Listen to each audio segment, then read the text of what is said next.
Hello, everybody, and welcome to a very special episode of the Castaway Anime podcast. I'm Neon Manta. And I'm Crunchy Bagels. And yes, we are now on episode number 50 of the Castaway Anime podcast, and look at how far we've come. 1.5 years later, and we've developed so much. You know, started off with no subscribers, now we're at like 175. You came back to YouTube and got to 4,000 subscribers. I have not put out one video yet. You know, we're growing all the time here in definitely equal amounts. I mean, hey, you know what? It depends on if you count imaginary uploads. Because if you have if imaginary uploads count, imagine how many videos you've put out at this point. Imagine how many imaginary views put out they two got. shorts. True, we did put out 2 shorts, and they got quite a bit of views, especially the one that isn't about anime. Yeah. It's only a matter of time before Castaway Anime hard pivots into a gaming podcast still called Castaway Anime. We're gonna be like Joey the Anime Man. And remember, if you enjoyed the podcast, please be sure to hit the like button, head on down to the comments to let us know what you think of the show, and finally, subscribe to the channel for more episodes of Castaway Anime and other videos.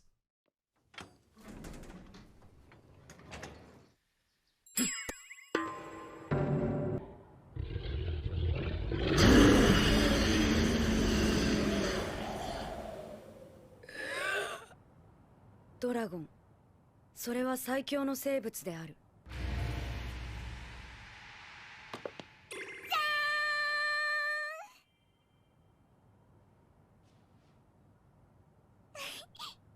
だと私は思っていた。And today we're bringing it back to where it all began with Miss Kobayashi's Dragon Maid. It's the first show that we ever covered on the podcast, technically, because it's all the way back. We started this thing back in summer 2021 with the summer 2021 podcast. It was just you and I, and it was like 8 fucking hours long. And while the first show that we covered was Peach Boy Riverside, the first anime that we ever mentioned on the podcast was Dragon Maid.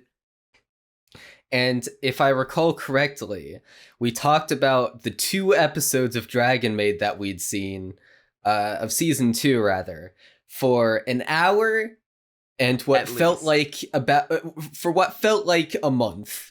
Yeah.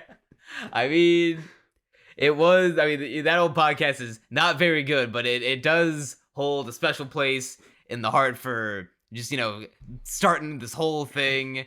And we both harbor a big love for Dragon Maid, and we figured what better way to celebrate the 50th episode and the season finale of what you could call the season 1 of Castaway Anime by coming full circle. So that way, next season, which will be next week, we'll kick things off. We'll kick season 2 off with talking about Dragon Maid season 2. It's going full circle all the way.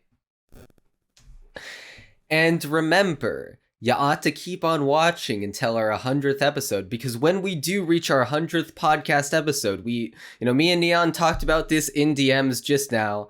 On the 100th episode, we will do a spinner, and whoever's name gets chosen has to delete their YouTube channel. That is canon. Castaway Anime might go down.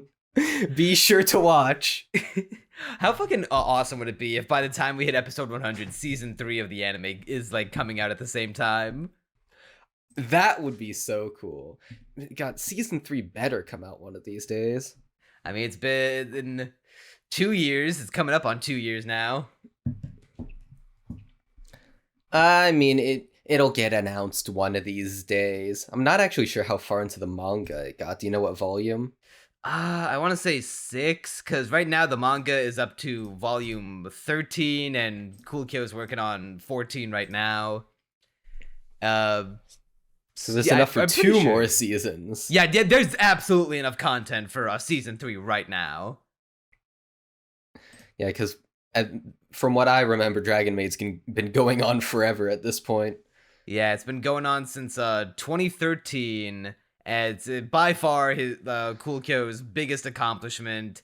Bro, Coolkyo is having probably the greatest run a mid-range, mid-level level of acclaim mangaka can have. He's already had 5 anime adaptations now, with Dragon Maid being his probably inarguably his most successful anime adaptation and his most successful manga. What are you talking about, bro? Did you not see the hordes of people watching the Peach Boy Riverside anime?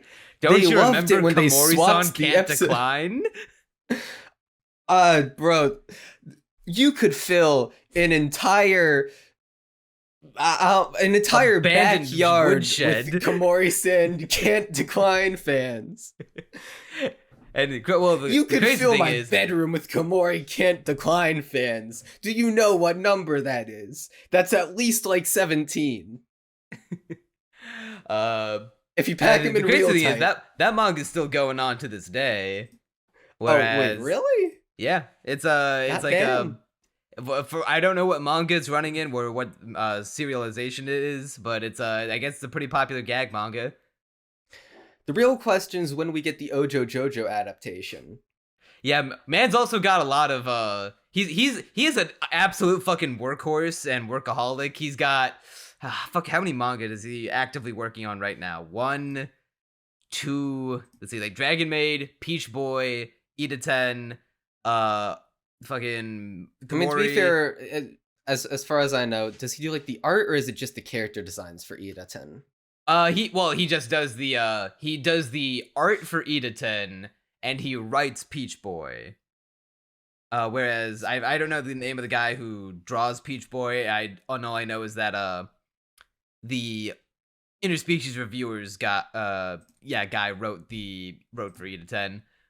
But as far as like that, he's still working on him. Like even if he's not devoting like as much manpower as he would into something like Dragon Maid. But yeah, he's got that, Peach Boy, Ida 10, Komori, I think Oni Chi or whatever it's called, like the boob manga where it's just about boobs. I think Paranoia Agent is still going on. I'm not entirely sure. I think maybe that one recently ended. Wait. Paranoia Agent. And then I think one of his manga like was recently cut short or ended. I think it was either Paranoia Agent or that one manga about the schlubby otaku nerd and the one cosplay girl. Hold on. Are you sure you aren't mixing something else up with Paranoia Agent? Because Paranoia Agent is an original Madhouse anime. Oh, wait, okay, hang on. I has the word paranoia in it. I think I might be confusing the name. Fuck. All right, hold on. You here? Show the podcast while I fucking look this up. All right.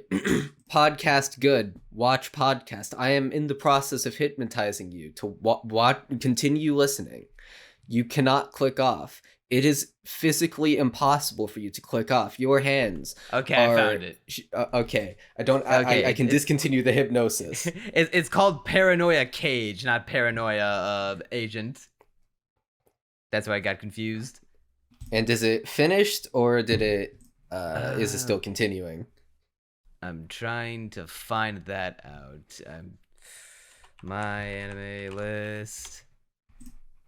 We're doing research on the spot. We're very learned individuals.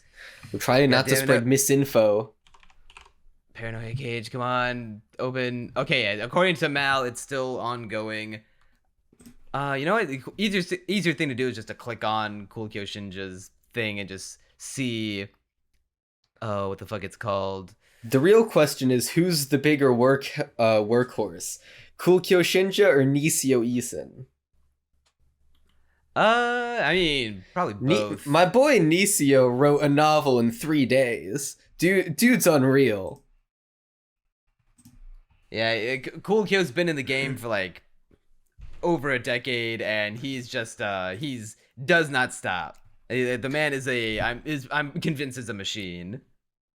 There's a very good reason that he's still in the game, though. It's that he just has a good sense of how to write a compelling story. And I think Dragon Maid, hey, it is a pretty good example of why he's such a good writer and how much he has going on for him. Yeah, Cool Kyo is my favorite I want to say active manga author, because to call Akira Toriyama an active author is to be a little exaggerative, or yeah, I mean, Toriyama's still the GOAT, don't get me wrong, but as far as one who's still like writing and drawing their own manga, and now that fucking Miura is dead, so now the mantle can go to Cool Kyo by default. He is my favorite. As for me, I'm not 100% sure on who I would say my favorite mangaka is, because I don't read as much manga as I do light novels. So for light novels, it's easy. Inicio the GOAT. But in terms of mangaka, I'd probably have to read more stuff just from a bunch of other mangaka. So like, Chika Umino, I'd have to, first of all, read Sengatsu no Haiyan, which I should be doing. And secondly, either watch or read Honey and Clover. And there's probably some other mangaka that I'm vaguely aware of that... I mean, the dude who did the story for Onani Master Kurosawa, Katsura Issei, maybe he's got some other cool stuff up his sleeve. But Cool Kyo is on my favorite peeps list on my AniList profile, so I am quite invested in his style of writing manga. Yeah, he's found himself a big golden goose with Dragon Maid. It's I think the biggest thing in whatever manga magazine he's currently publishing in. He's got 4 spin-off manga all dedicated to Dragon Maid, one for each side dragon. And the anime is a big hit. It's pretty... I don't have any like measurements for like how big it is in Japan, but like it's pretty big. It has a video game, and like it's not very good, but you don't just, not every anime can just get a video game. Does it look as good as does it look as majestic as the Made in Abyss video game did? If I'm being honest, it might... Does it match its majesty? As it kind of looks as good. I mean, if you want to say which one's more technically impressive, then yeah, the Made in Abyss game, only because it's, by default has more things going on than, a basic shoot 'em up. But as far as which one looks better, it goes either way, man. So it's something truly special then, a masterpiece of our time, something everyone should experience, if I'm getting this correct. No, if I'm getting the vibes you're exuding correct, that is what you're saying. I mean, I gave the game like a 4 out of 10, so... Whatever. I mean, that sounds like a 10 to me. Whatever, that's neither here nor there. Now we're here, that's enough teasing, it's time to go whole hog. We're talking about the Dragon Maid anime. Came out in winter 2017 by the GOATs themselves, Kyoto Animation, and boy howdy is it funny to think about, like, especially with the things that go on in this manga, and like not even just the point where the anime is, but the things that happen and develop within the manga ahead of where the anime is. It is astounding to think that Kyoto Annie looked at this, given their track record and past work, and be like, yeah, this fits in with our brand. I mean, in fairness, in terms of the subjects it tackles and its overall tone, I do totally see why Kyoto Animations would pick it up in spite of itself on those merits. But in terms of some of the content it contains, yeah, it is a little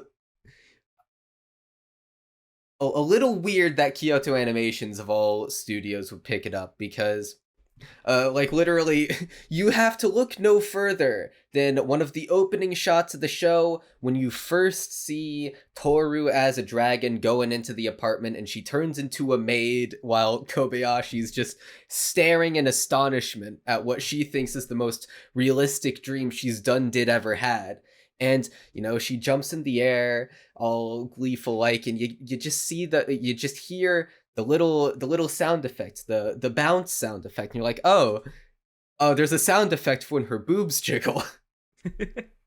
And like even then, like that's pretty playful, and that's a recurring theme throughout the entire Dragon Maid anime, which I find pretty endearing because whereas the purpose to titillate would be to make a more realistic fleshy slappy sound effect to something maybe from High School DD or fucking I don't know what's another one, Valkyrie Drive Mermaid or something like that. All of the fan service in this show is played up as a goof, as a goofy little thing. Like, isn't it ridiculous how huge these dragons' tits are? I mean, yeah, even the sound effect itself is just too goofy to it's ever fun. like put you in. Yeah, it's fun. It sounds like you're bouncing off of like a spring in like a dream video game level. All the sound effects in this show are very fun and add a lot of energy, which is one of the main things that the show has going for it. But I want to take a step back to begin with and talk about my history with this show. Because aside from Pokemon, if you want to count that, but I was like 6 the last time I watched, well, that's not true. I watched like 11 episodes of Pokemon X and Y when I was like 13. It's okay. But literally everyone's first anime is either Pokemon or Dragon Ball Z. But aside from that, Dragon Maid's my first of all things. And I've heard people say that this is like a bad anime to get people into the medium because of some of what it contains. Yeah, nah, fam. I think it's a good normie filter. This is the perfect anime to show people.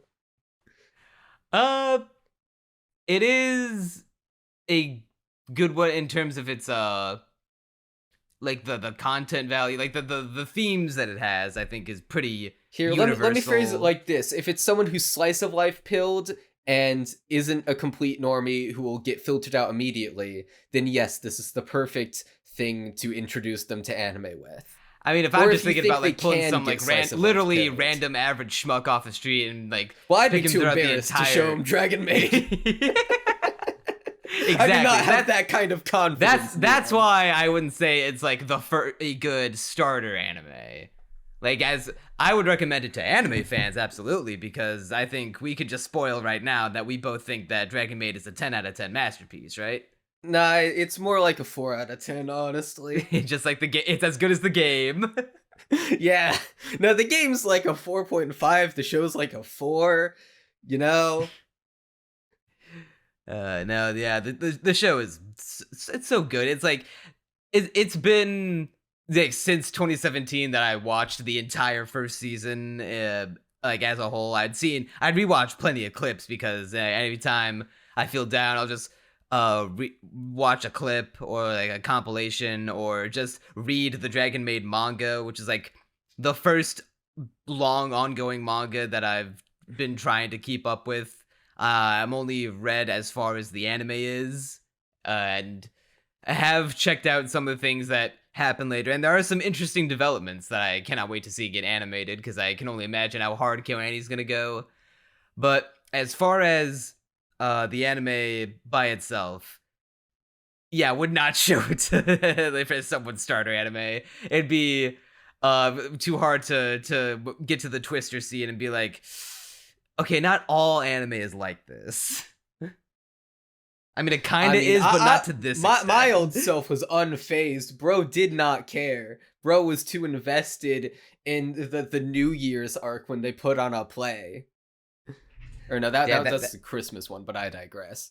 Yeah. Yeah. So just watching the whole season again, just instantly was like, oh my god, I'm in my happy place. Like, yeah, it's like an instant good mood putter in her. Yeah, one of the reasons why I was literally watching this show, and then after like a few episodes, it'd be like, I feel energized. I want to like go outside and work now. I want to like do things, which is part of the reason why when we get to season 2, I'm staunchly refusing to binge it. I want to watch like a few episodes at a time to like start off my day and then be able to work, because it's just instant serotonin. And I say that a lot as like an exaggerated descriptor, but this show really is that. And it's a combination of multiple factors. And if I had to choose one to start off with, because it's relatively easy to talk about, The energy in both the directing, the editing, and just the general fun atmosphere of the show, because the way it's directed, it's very snappy with its cuts whenever it needs to be. Like, it's whenever a comedy scene is happening, it's like super. The scene that comes to mind right now is when Saikawa is telling Kanna about what happens at the school sports tournament, and she's like, "Oh yeah, we're gonna like pull ropes," and Kanna's imagining people pulling a dragon with a bunch of ropes, and it just keeps on showing like violent imagery in her head because that's the world she knows. But the way it's portrayed is with in a very fast-paced, light, snappy way. Like very, very pretty much timed perfectly to the I guess the pace they're saying it at, and they're saying it rather quickly. Like Saikawa will say it, and then immediately Kanna's picking it back up, being like Saikawa will be like, "Yeah, we're gonna throw balls, and it just immediately flashes that, and that goes for pretty much every comedy scene in the show. Yeah, the entire show is a laugh riot, and just it's, even though it's not an Iyashike type of show, it is like it's just a personal happy place where it's like, no matter how down or like even how neutral my mood is before watching the show, I'll turn on an episode and I'll just be like, man, I am happy. This just instantly makes me happy. Just seeing these characters interact with each other. The music is nice and pleasant and like, This cozy. show is such a good OST. Yeah, I've heard like, the OST of the show be placed in so many fucking YouTube videos. Definitely haven't heard any in any video made by this guy Crunchy Bagels. I think I might have put one in a video way back when, but I've been meaning to download. You absolutely have to used at least one, I'm pretty sure. I actually haven't used any recently, but I need to download some more, as well as Tenki no Ko songs, but I digress. Yeah, it's very, very a very good OST, and I've heard them in pretty much half of AniTube at this point. You can find at least one Dragon Maid song because it is that ubiquitous and that easy to put on in the background of pretty much anything. Anytime my brain is like just emitting white noise, I just imagine myself do.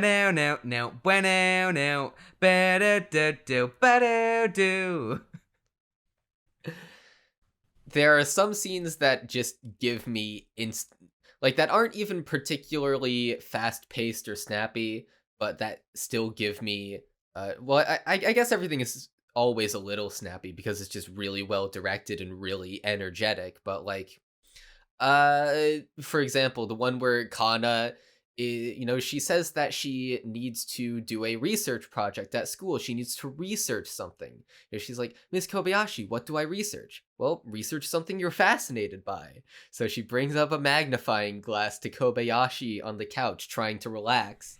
And it cuts to her like in a bunch of different positions.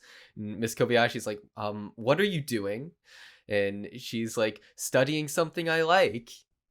So fucking and cute, that's like dude. it's so cute, and almost it's almost a peaceful scene because it's just all silent except for the little cute sound effects between each cut as Kanna changes her position. It's very adorable stuff. Or like when oh, I know, bug collecting, and then Kanna's going outside with a bug net, seeing a bug on a tree, ready to bring the net down, just goes hum. Fucking eats it.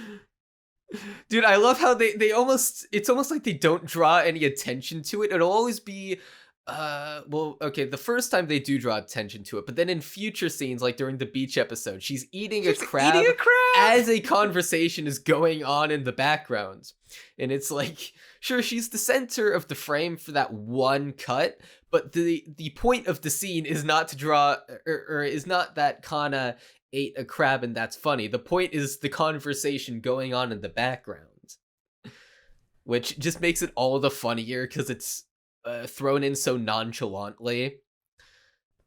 But like another scene that just brings me instant peace is when Takiya and Fafnir are living together, and it shows like a montage of their life where Fafnir just gets so overly addicted to MMOs that he's on there 21 hours a day, and you know Takiya goes out to work every day while Fafnir's just kind of being a neat. There's one shot of him doing the dishes. He'll leave to go to work and then come back, and Fafnir's still in the same spot gaming. He'll go to sleep and then wake up, and Fafnir, he's always on the MMO, and the people on he's the always game on that like, grind. The people on the game think he's role playing because he keeps on acting superior to humans. It's a very there's so many scenes in this show that are just fun. You know, even when they aren't laugh out loud funny, which they often are, but even when they're not, it's just fun. It's definition of fun. Yeah, and when it's not being cozy and fun, it's being cozy and worldly. That's my favorite aspect of Dragon Maid. It's just how it's almost as if it's almost like Coolkyo is like taking all of the life experience he picked up in his life and just using Dragon Maid as an avenue to like share that his worldviews with others, which is like pretty much the goal of every artist or author or someone who makes art, just to impose or impart their feelings to an audience. And in Coolkyo's sake, the whole point of Dragon Maid is that it's about this office lady named Miss Kobayashi, who is this hungover office lady in her late 20s, early 30s, and she's on her way to work, and when she's stopped by this dragon named Tohru, who she offered to become her maid one night, and she on a drunken binge, and she completely forgot about it, and then she's like, oh fuck, I did do that, didn't I? And so she becomes her maid, and at first all sorts of hijinks ensue. Is the perfect setup for a typical gag comedy series, but then you realize that, well, it is funny and it is a very good comedy. The heart of the show comes from the theming of the taking the fish out of water story, and also chasing it down with a nice little bit of worldliness and cross-culturism between the world of the dragons and the human world. And I think that's what makes Coolkyo such an effective writer, which is what I imagine at the very least happened. I could be totally off base with this, but what I imagine is that he had the idea of just a comedy series in his head, where he was like, okay, here's the basic ideas. Dragon Maid, I like maids, I'm going to put a maid in my story. Got the office worker, check. And then, started writing without much of an idea of where it would necessarily go. Almost certainly didn't expect it to go on as long as it, still being ongoing nearly a decade later. But, once he gets, a few chapters into the concept, he can't help but ask himself, why are the characters, what does this scenario make the characters feel? Why are they feeling that way? And sort of like fleshing out the concept in his mind so as to give it more depth, give it theming, which we'll get to the very well-handled theming that I know for a fact does carry over into, at the very least, the 2 episodes of season 2 that I watched, or at least have watched so far. I will get to them next podcast. And, I think that's one of the main marks of a good writer, where they have a premise and then need to dig one level deeper, then another level deeper. That's what I like about Nisio Isin. He's always asking himself, okay, why do the characters behave like this? Why is this part of the premise? What can we do with this? And that's how you prove your mettle as a writer, I feel.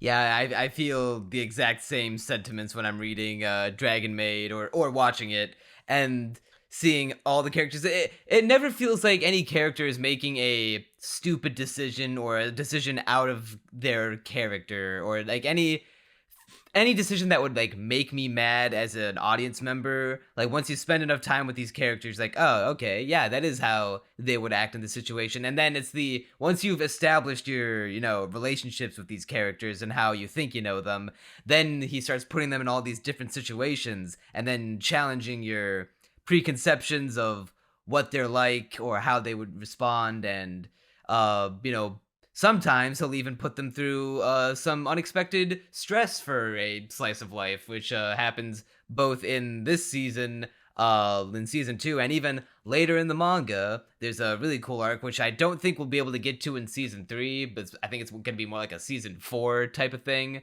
But, when that happens, mamma mia, that's going to be some Kino. And I think The Dragon Maid divorce viewers arc. will... opposite, actually. The marriage arc. Now I am excited. The marriage arc, and that's all I'll say. Okay, that just got me fired up. Oh, okay, now you have my attention. Yes. One of my favorite moments in season 1, which is sort of riffing off of what you said, is when Miss Kobayashi is first starting to interact with Elma a lot, because Elma just got into her workplace. And we've established right before this scene that Elma and Tohru, they're just the best friend, buddy-old pals, on the best of terms. They love each other very much. They hate each other. It's not as fierce as you would think. They can sort of tolerate each other's existence and presence.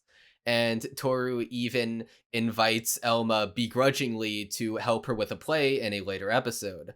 But they're still very fierce rivals. And Miss Kobayashi is now spending a lot of time with Elma. And at first, Kobayashi gets back from work and Tohru immediately, smells a foreign dragon on Miss Kobayashi's shirt or whatever, and just like sniffing like a dog or whatever. And then eventually Elma goes over to Miss Kobayashi's house with Tohru there to witness with a charm. Although I'm getting ahead of myself a little bit, because right before that, Tohru is acting very strange. She's basically keeps on trying to win over Kobayashi. She cleans the room until it's quite literally spotless, literally evaporates the furniture, and she has to put it back. Is like super excited to like, oh hey, I'll prepare the food. I'll use and she like sneaks her tail back in. It's like I love that running gag, how she's constantly trying to get Kobayashi to eat her tail, just as like a way of just so like, have me inside of you. Yeah, do we forget to mention that Tohru is like down horrendous for Kobayashi? If we didn't mention it, we are now. She is, imagine the simpest of men you could imagine. Now imagine going further beyond. Imagine going beyond the level danger 2. zone into like the 6th, like the 7th layer of the abyss, basically, in terms of simping for another human being. They're Super Saiyan God levels of simp. They're Simper Saiyan. There we go, Simper Saiyan. That is Tohru. Down horrendous, but over time she learns to be less constantly vying for her attention and more existing in, just pleasantly existing in her presence and, having fun with it. But the thing is, throughout all this time, Miss Kobayashi has not only not reciprocated her feelings, but also has a tendency to just sort of brush her off as a complete imbecile. Like, Tohru, you done did it again. You're such a moron, Tohru. Yeah, and when she's not brushing her off like that, she's sometimes even withdrawing herself and not allowing herself to feel those kinds of emotions, which I'm sure we're about to talk about. Yeah, she's someone who doesn't instinctively interact with people. She's an introvert, effectively, and she hasn't had someone who she considers a best friend in her entire life up until now. So, throughout all this, Tohru realizes that, oh, she's seeing another dragon, she could be cheating on me, and all of that, gets to the point where when she sees Elma's face, going over to her house. She literally fires hyper beam at her with Miss Kobayashi in the way, might I remind you. She's like doing it so instinctively that she forgets that her lover is like right there, coulda finna died. And Miss Kobayashi has to like duck under it, just barely in the nick of time. Only for Elma to get blasted with hyper beam. Team Rocket flies off into the stars, across the continent or whatever. And no, but eventually they have a talk about it, and Toru's like, I love the first line too. I'm a very selfish person, and she talks about her struggles with feeling like bro, I'm selfish. I need affection. I know you don't mean it, but at the same time, I can't help but feel like you don't really you don't really treat me, I guess, with as much affection as I would like, where it's like, I have to worry about whether or not you love me. And man, how great is it to watch an anime where the characters are just honest with each other about their feelings and not like bottling them up for either for teenage angst or melodrama or any misunderstandings or anything like that. No, there are no. The closest thing to a misunderstanding that happens in the show is Shouta thinking that Lucoa is a demon and not a dragon, and I think that just gets cleared up later in the anime. So like, there are no misunderstandings. Even outside then, of that's like a complete joke and doesn't have any bearing. No bearing on the them plot whatsoever. Dragging it out would be because they have more jokes to tell, which is fair enough in my opinion. Yeah, and I guess technically they also keep the fact that their dragon's a secret from Saikawa, and I think also Take in season 2, but even then, I don't think they even really need to. The story could work just as well if they knew they were dragons. So, but like, it's so cool how just think about the setup to this scene, right? There's no indication of like a misunderstanding, but you can infer it from the way the characters act that, when the show tells you, hey, Tohru worries about whether or not Miss Kobayashi loves her. It's like, oh, yeah, I get it. It immediately clicks into place and you understand why that would be the case. You don't need to like beat the viewer over the head with it or extend it for an entire arc. And then as soon as it's introduced, we get, wring out all the emotions you can from it, have Miss Kobayashi be like, hey, this is the first time I've had someone desire my affection. I don't really know how to show it. It's a learning process. And then have her pat Tohru on the head, which is adorable. And, be like, hey, there's no clearer message than this. This is as upfront and direct as I can be. And, that cheers Tohru right back up. And it's like, then it's done. And like even then you can tell that there's like still a bit of a sense of disappointment in Tohru, that like this is as willing to engage with Tohru's desire as she is. Like the thing that would make Tohru the happiest is if Kobayashi just pounced on her in the heat of passion then and there. But even considering that, like the fact that she's even willing to show her any kind of affection, or at least reciprocate to her that I do, like, I understand what he's saying, this is what I'm saying now, and I hope that we can at this point in time compromise on these feelings with this. And like it's so layered, there's so much to something that is in the grand scheme of things so little, and that's the mark of good ass writing. This entire show is just kinography. But yeah, that's probably within my top few scenes of this season. I love that scene every single time I go back to it. I can't think of one off the top of my head that would... I mean, there's some parts in the finale that, you can't help but be emotional over, but we'll get to that in due time. Yeah, we'll talk about the finale near the end of the podcast, but what another great Kobayashi moment that now I appreciate way more now that's having had the entire series up to this point in retrospect. I love how when Tohru first shows up, Kobayashi, is starting the show by being like, I'm sorry, I can't have you as my maid. There's just like no way I can hold a dragon in this, like, you can't change the impossible. And then she will go on to challenge that preconception literally every chance she gets. Yeah, she ends up having 3 dragons in her house by where I caught up to. Her house is it has more dragons than humans in it. Yeah, she has more dragon friends than people friends in her life. To touch on that a little bit more, I guess I'll start with this. Dragon Maid is one hell of an optimistic show in terms of the way it views humanity.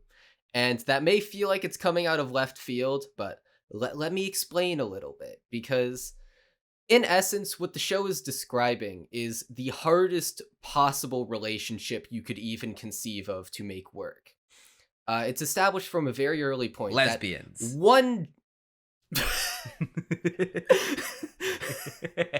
I'm sorry, I didn't mean to derail you like that. I just couldn't help myself. No, you're fine. Girls kissing. No, that's the best kind of relationship.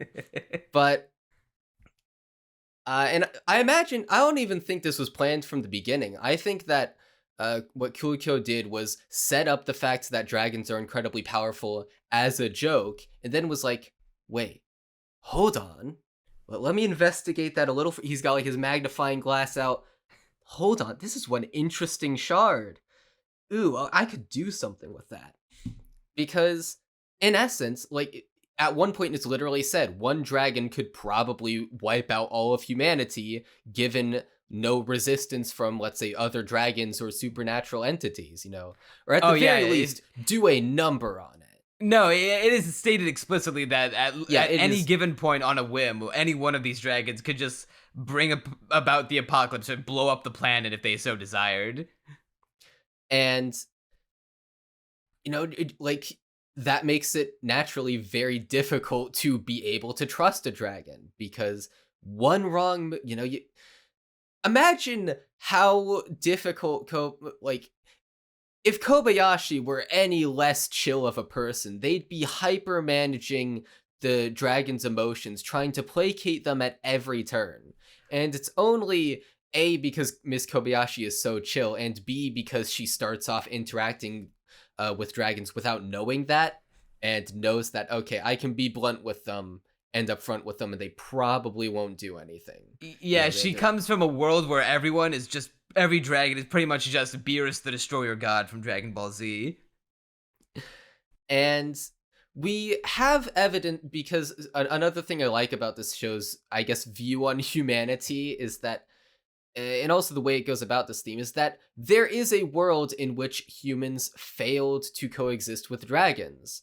Although it is stated that humans in that world are more powerful, nonetheless, it is also shown through Tohru's interactions with the bandit girl that dragons are, in this is main text, the most powerful beings in that world. They essentially have, through sheer strength, run everything.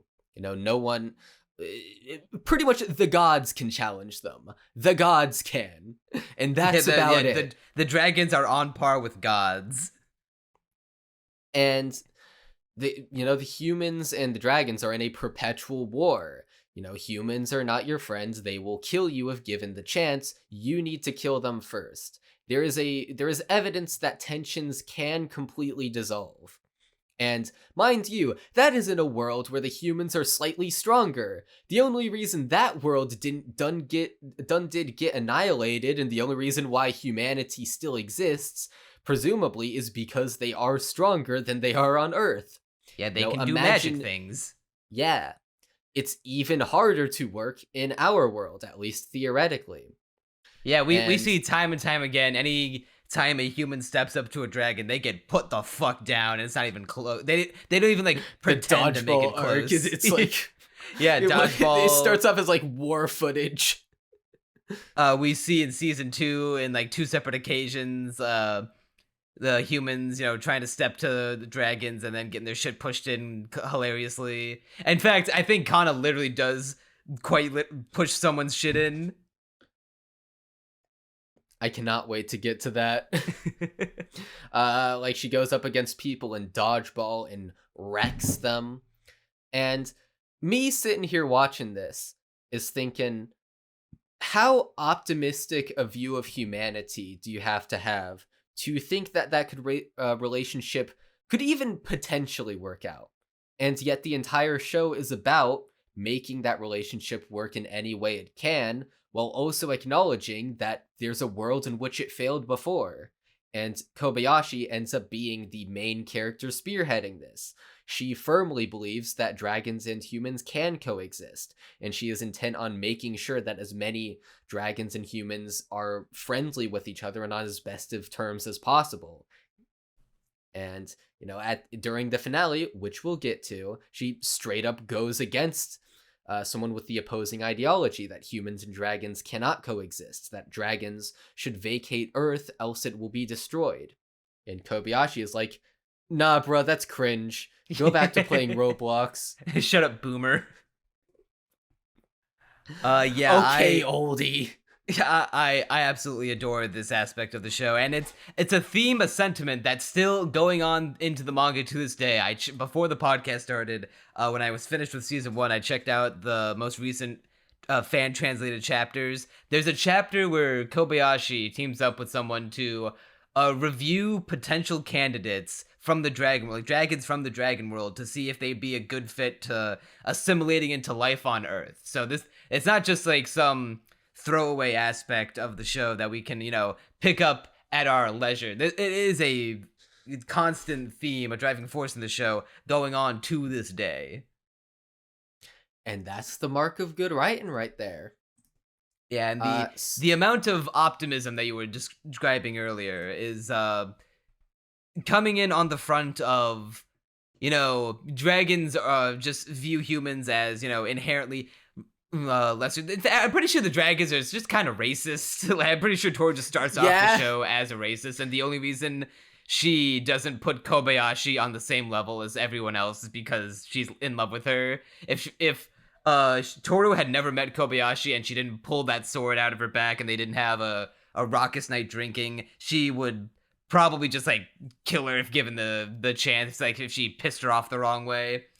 But throughout the show, we see Tohru, and as the, you know, manga and anime go on as well, we see Tohru develop this newfound understanding of both herself and the world around her, and that's what's great about this whole fish out of water story.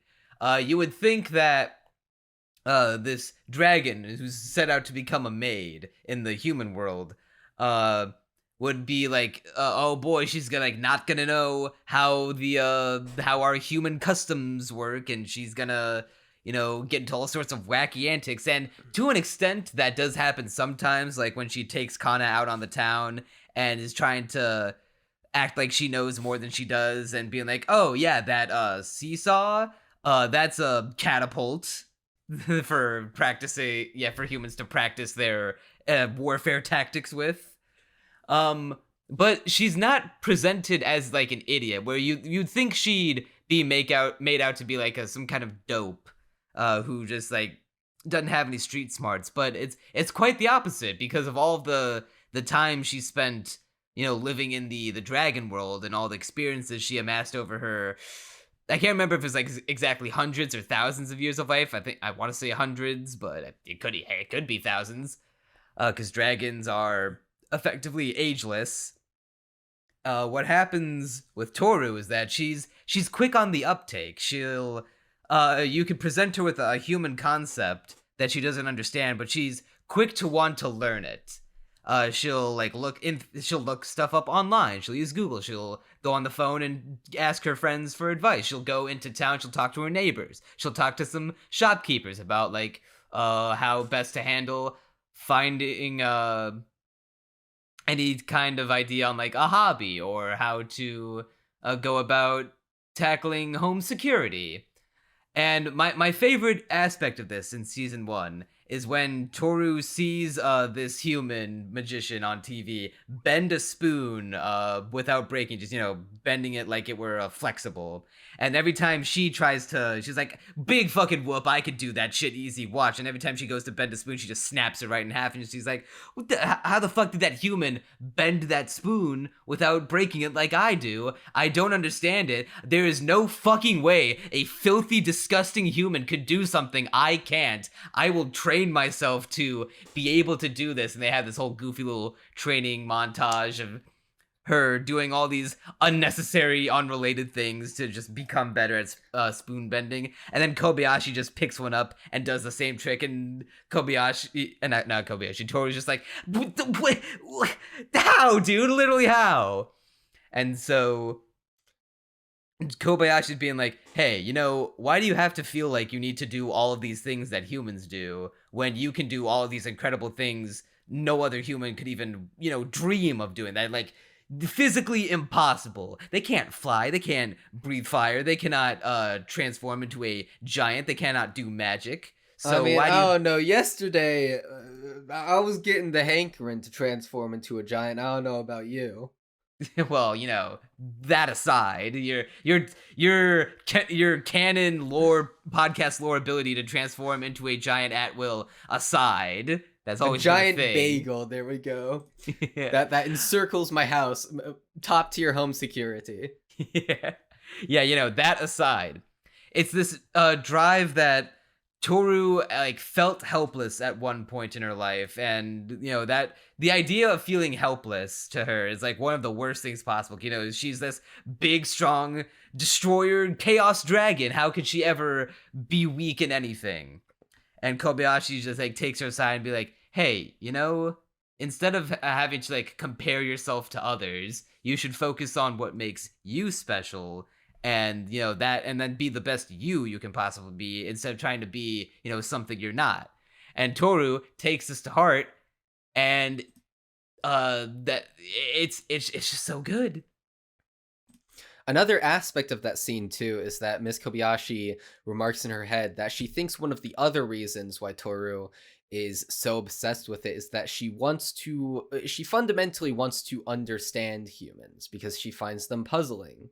And literally, at the beginning of that scene, she, goes on a tangent about hey, wait, I heard on television once or wherever that humans only use 10% of their brain. My, what lazy creatures you are. So if you just activate the other 90%, you can bend spoons. You can unlock hidden powers. It's to her, she's still at this point in the series putting this huge distance between her and humans. I couldn't possibly, come to terms with what these filthy, weird creatures do. Their customs are just unknown to me. I have no idea how I could even wrap my head around something so bizarre. Classical racist Tohru, just like my grandpa. Yeah. Her first instinct when she's trying to work out a problem with her neighbors with a noise complaint is to just when failing talking with them one-on-one doesn't work out, she used to think, I'll fucking kill him, problem solved, right? And then Kobayashi won't have to deal with the noise anymore.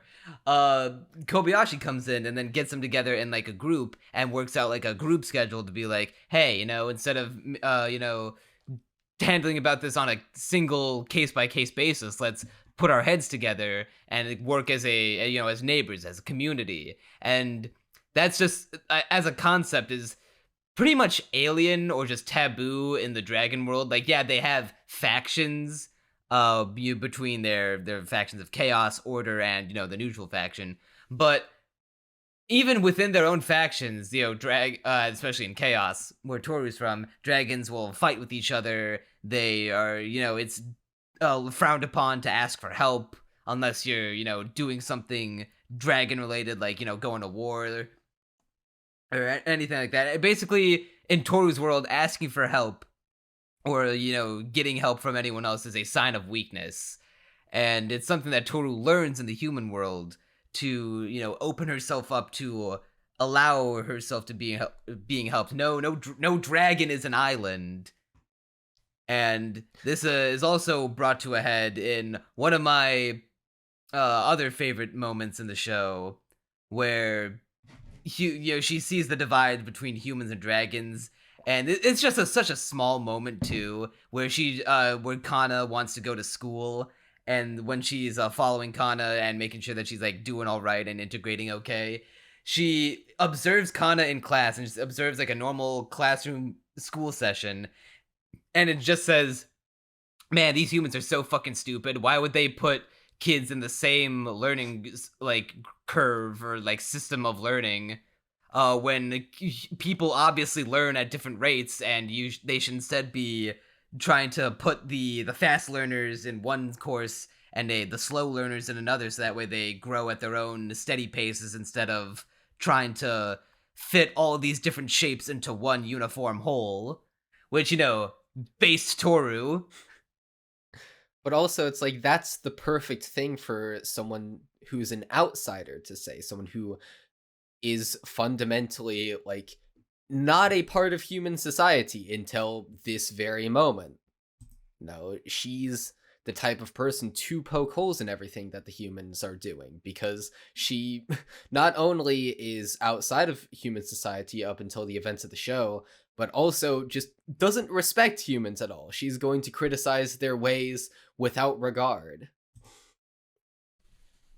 Yeah, and the other aspect, the other side of this coin is that it's presenting this new world of our human civilization as we know it, and then Coolkyo just being like, yeah, you know what, if it's basically Coolkyo being like, if dragons or like some kind of fantasy race did exist or like come into our world like this, we could, probably just coexist with them, and then shows example after example as evidence why. My favorite of which being in episode 2, where Tohru and Kobayashi are out in the market, and they see this purse snatcher. He's getting away, and so Tohru asks, hey, can I go stop him? And Kobayashi's like, yeah, I guess, just don't kill him, okay? And she's like, all right, bet. Goes over, fucking Superman slams him down with one punch, causes a big crater, looks fucking badass and sick nasty while doing it. But then at first, everyone's like staring like, holy shit, did you see that? Did you see what that girl just did? And, it looks like a scene's being caused, and they're gonna freak out by this abnormal display of strength and speed, and, Tohru may get uncomfortable, and Kobayashi is sensing some uncomfort within Tohru, and she's about to rush over to his side to, pull her out of that situation. But then all of the people in the marketplace are starting like praising her and hailing her as a hero, like, yeah, fuck yeah, Tohru, that was awesome the way you stopped that purse snatcher. Way to go. Yeah, you're such a pillar of our community. And she's just beloved by the townsfolk. Yeah, they make it a point in the show to show that Tohru is way better at socializing than Kobayashi is, which, honestly gives her, like you were saying before, Tohru isn't an idiot. She's a people person. She understands how to talk to others and make friends and navigate her way through the world. And it's hilarious to think that she would be a people person when she's such a fucking racist towards humans. True. Especially since she's better than Miss Kobayashi is, despite Miss Kobayashi being acquainted with this world and spending all her time in it and having grown up there. But it just goes to show how much of an introvert Miss Kobayashi naturally is. And a bit more on the stuff about humans and dragons coexisting. There's this one moment in episode 7 where Tohru remarks, maybe this world is accepting of humans. And that line got me to pop off, because I was like, before she wouldn't have cared. Hold on, no, I think I got that wrong. Maybe this world is accepting of dragons. I was gonna say miswrote that in my notes. Accepting of dragons. And it's like, before she wouldn't have cared if it was accepting of dragons, but now she's like, what if?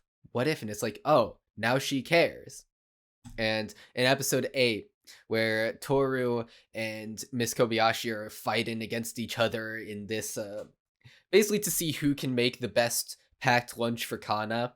And there's this one bit at the end or near the end rather, where Fafnir looks Miss Kobayashi in the eye and says, "Do you think that you and Tohru are equals?" And Miss Kobayashi, based, just straight upset because Fafnir, mind you, is giving her like a death glare. It looks like he's gonna like maul her to bits if she says the wrong thing. And Miss Kobayashi is just like, yeah, at the very least, Tohru and I are equals. And it's like, bro. Yeah, that just brings us cleanly to the next point. Miss Kobayashi is one of my favorite characters of all time. Absolutely. She's very... Her general personality is incredibly chilled out and pragmatic. She, like you were saying earlier, when she resolves the dispute between the neighbors, she tends not to get emotionally invested or too worked up, except for some circumstances, asterisk there, because we'll get to that, but she tends to see things almost from a distance, but in such a way that allows her to come to the most rational conclusion. One of my favorite moments of this is when Elma, like, bursts into Miss Kobayashi's house, tears down an entire wall. There's, like, chaos going about, and Miss Kobayashi is just like, she's a little rattled and you can tell, but then she quickly acquaints herself with the situation. You can almost see her immediately deduce the situation. You can see it in her eyes. Okay, this is another dragon. I have Tohru here. I've talked to other dragons before. I can deal with this. Just don't get too emotionally worked up. Just sit here, see what happens, and assess the situation. You can just see it in her eyes. And it's like, that's so cool. It's almost insane how unfazed she is upon seeing that. And yeah, she is a creature driven almost entirely by logos and not pathos, which just makes the times where she is driven by emotion instead of logic all the more gratifying and intense. Yeah, and like you were saying before, Miss Kobayashi is almost like you're saying with Cool Kyoshinja using this to exposit his ideals about the world. Miss Kobayashi is the primary character through which that happens. At the very least, I would not be season. surprised if she were just a gender swapped self-insert.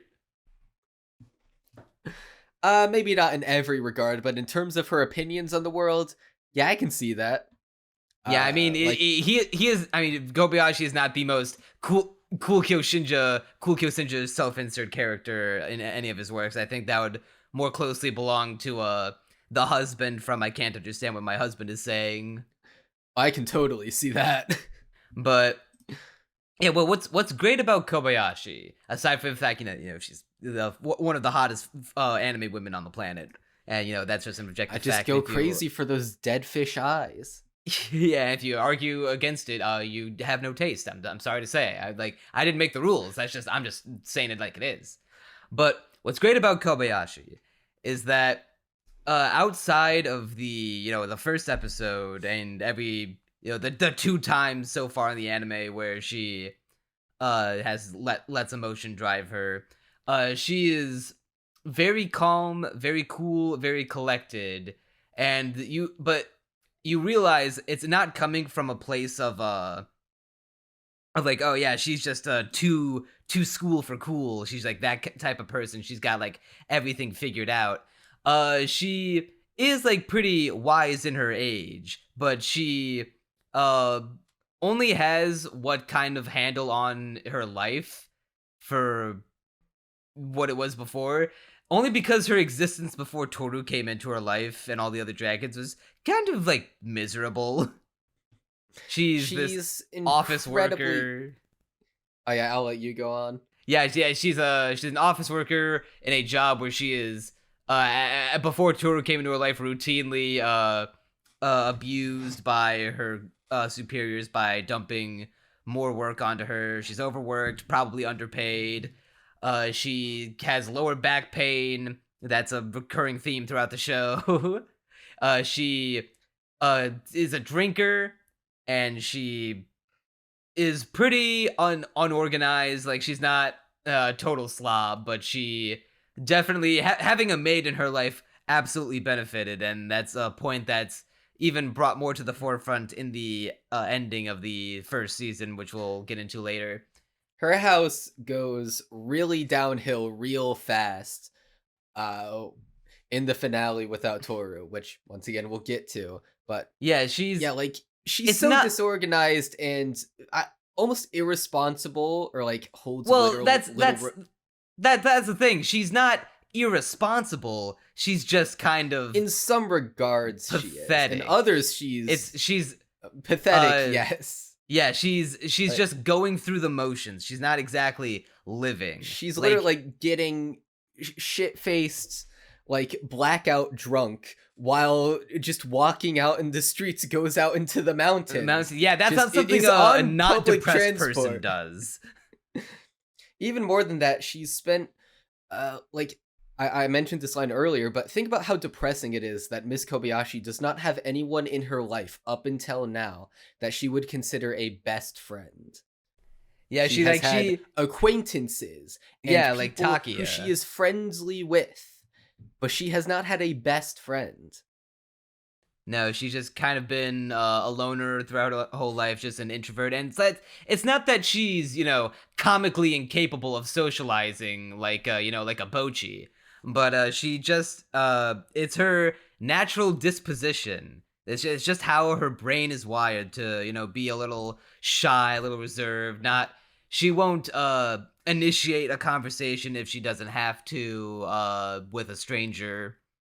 And the only time she's able to cut loose and get a lot more worked up in a conversation is when she's shit-faced. Yeah, her coworkers even note how impassive she is and how recently she's, brightened up a little bit because of Tohru in her life. Yeah, and Kobayashi at first does not even... What's great about that is that Kobayashi at first does not even register it. She's like, have I not just been the same person this entire time? But then it's brought, as she spends even more time with Tohru and the dragons, it's made more evident to her. And then going back to the ending where Tohru disappears for a while and Kobayashi has to basically experience life as a surrogate single mother and back to the way she was before, but now she has to look after someone's well-being. Granted, someone who is perfectly capable of just fending for themselves and taking care of themselves. They could honestly just live out on their own and not have to worry about Kobayashi needing to provide for them. But we see her trying to take care of both herself and another person, and while she is managing and she's not exactly scraping by the skin of her teeth. She is managing, but she is far from thriving. Her home is a mess. There's dirty laundry everywhere. She is getting constantly sidetracked. One of my favorite moments in the entire show is when while she's trying to juggle all these different things and getting Kanna ready for school, she tries to bring a drink out of the microwave. She accidentally drops it because it's too hot, slips, falls, breaks on the ground, spills, and it's just just the we don't see the action of the coffee, hitting the floor. We just see her dropping it, her recoiling from the sound and flinching, and then her opening her eyes, looking down on it and seeing, it stained her socks, it's staining the floor. And it's just kind of, pathetic to see her struggle in this way. And, not to say she is incapable of doing all of this, because like I said, she did at the end of the day was able to work something out, but it was far from ideal and in desperate need of a Tohru back in her life. And then when Tohru comes knocking back on her door, and Kobayashi just thought, okay, Tohru is probably just gone forever, I guess, and I just have to adjust. I have to cope, I have to seethe, I have to adapt. And she tries her best to adapt, and she can for a little bit, and it's not great, but she's at least trying. But oh boy, when Tohru is knocking back on that door, she is immediately tripping over herself, coming back and be like, holy shit, Tohru, you're back. Thank fucking God. Yeah, I love that shot of her running down the hall and like she's about to trip, but she like goes into it to like just barely not fall over and then regains her footing a little bit. So good. Yes, there's so many little uh lines of dialogue that she says that like forever stuck with me. One that I've taken to heart was I during have the a beach feeling episode. I know which one. I know the one. Yeah, it's the thing about how she's talking with to her about dragons and adulthood, and talking about the age difference in dragons, and then she mentions that what it's not about people. It's not that they don't. No one becomes an adult. They just stop being a kid, and it's like wow, like that. That just kind of puts it all into perspective, doesn't it? I mean, yeah, the two phrases in a sense mean the same thing, but the nuance is so different, and it's like, oh, just like me for real. Yeah, it's just like it's not a matter of like you wake up one day and suddenly oh yeah you're an adult you got the world figured out. No, it's like it's a lengthy process. It's different for everyone, and it's not like a uniform thing. It's not like a drinking law where it's like hey you're now of this age, you are now legally authorized by your government officials that you can consume the funny sauce. No, you just have to get your shit together and be like, yeah, this lifestyle that I was living before, it's not something that will fit into my goals or my like the paradigm that I need to take on to be successful in my life. And you can imagine Kobayashi being the type of person to have like just come to that conclusion and be like, okay, I kind of have to will leave some stuff behind. And this is brought in greatly by her maid otaku obsession, where she is a big fucking slut for maids, and the only time though she's able to indulge in this hobby of hers is either when she's shit faced at the bar, discussing it with a fellow maid otaku like Takiya, and which by the way was probably just a fucking stroke of luck for her that, oh my god, I happened to meet someone who is also into this thing I like. I'm going to sink my claws into this and like never let it go, milk it for all that it's worth, which that's probably a godsend for her. I want to see the conversation where they figured out that they're both maid otaku. I really hope there's how the two met chapter in the that manga would be one day. That would be kinography. I'm excited for that now. Yeah, so that's basically the only time she can enjoy it outside of maybe like a sparing moment in the privacy of her own home. And even then she can't really like when she tries on maid outfits, she thinks it's embarrassing. She has very particular tastes about maids and thinks all this cosplay like maid cafe shit is just like cosplaying or like that's some fake ass shit. She likes that classical style maid, and just hearing her, get all gatekeepery about maids and coming down on Tohru for being like, you're not a real fucking maid, Tohru. You're copying moe maid aesthetics that have been popularized by these fucking losers who don't know nothing about a good old-timey classical maid dress, bonnet, everything. These kid zoomers these days think they can put on a fancy dress and pour a fucking cappuccino and think they're a maid. Go moi kyun, fucking cringe ash. I cringe, Tohru. You think this is Kukyo's kids these days moment?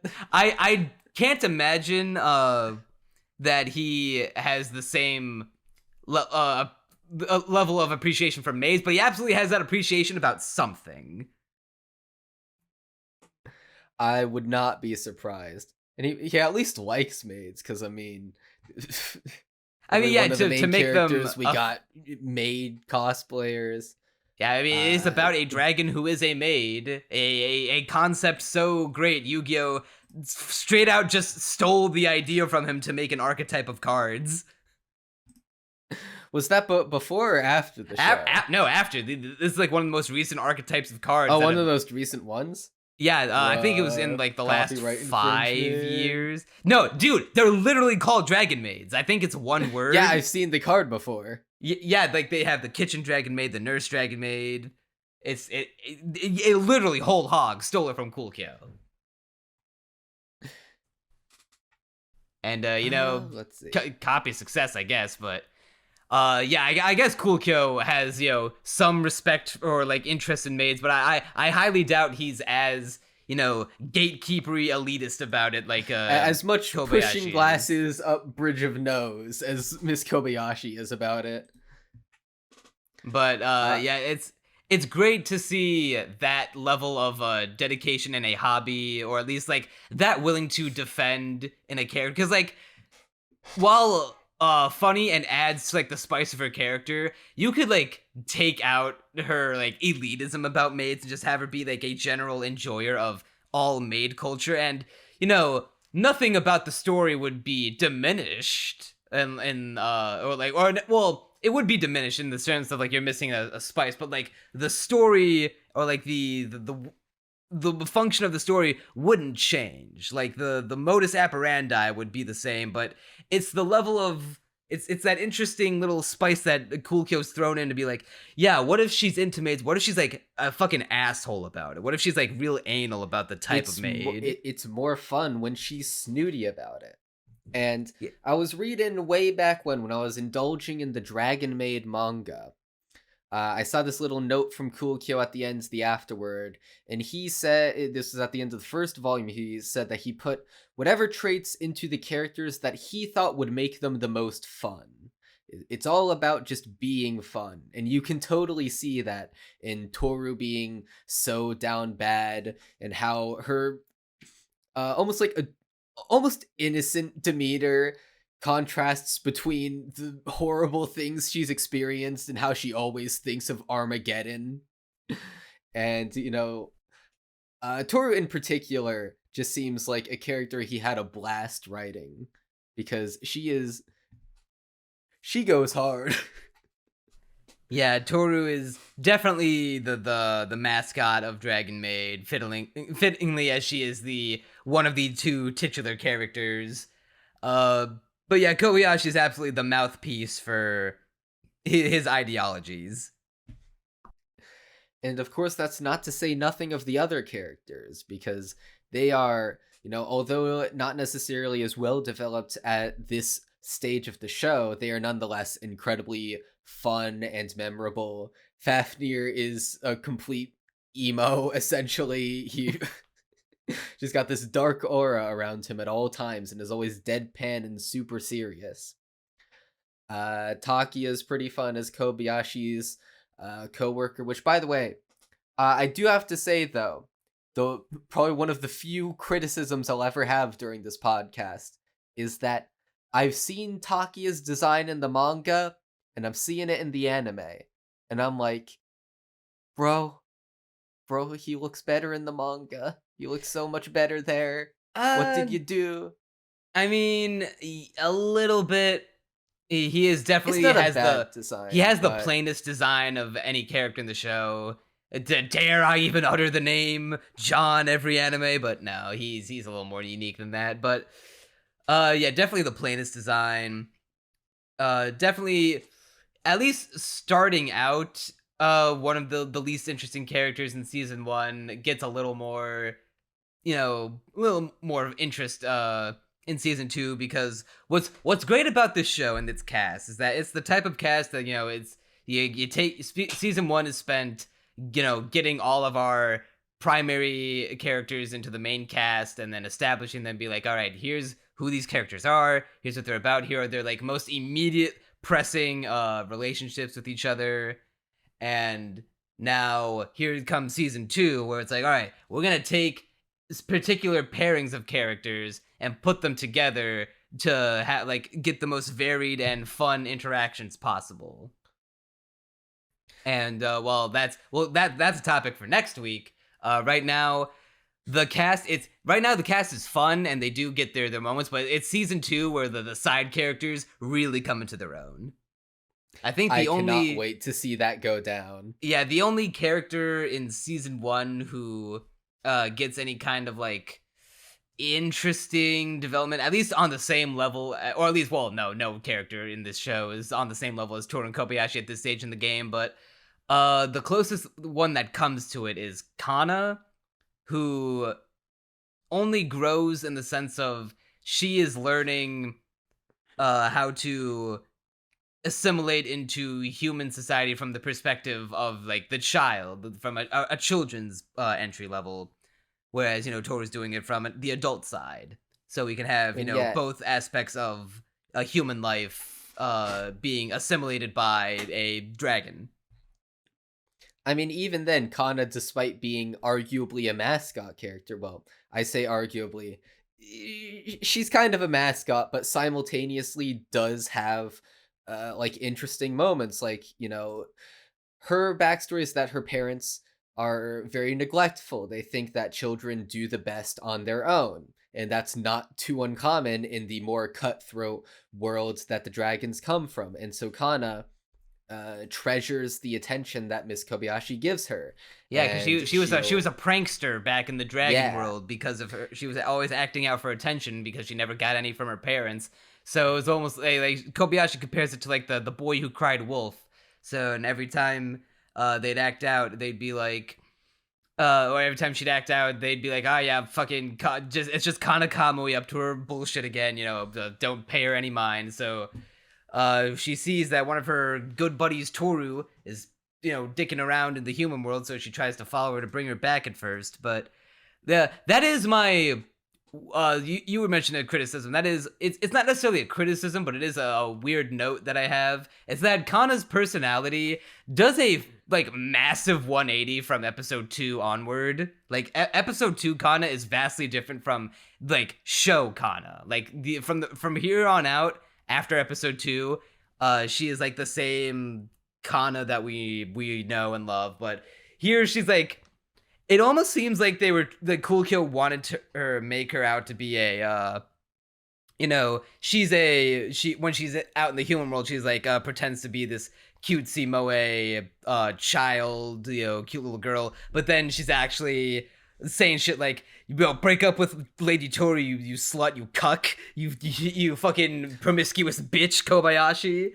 Well, in fairness to Cool Kyo in that regard, there is a logical through line to it, which is that Kanna is, once again, she very much vies for people's attention. And at this point in time, the person she's trying to vie for the attention of is Tohru.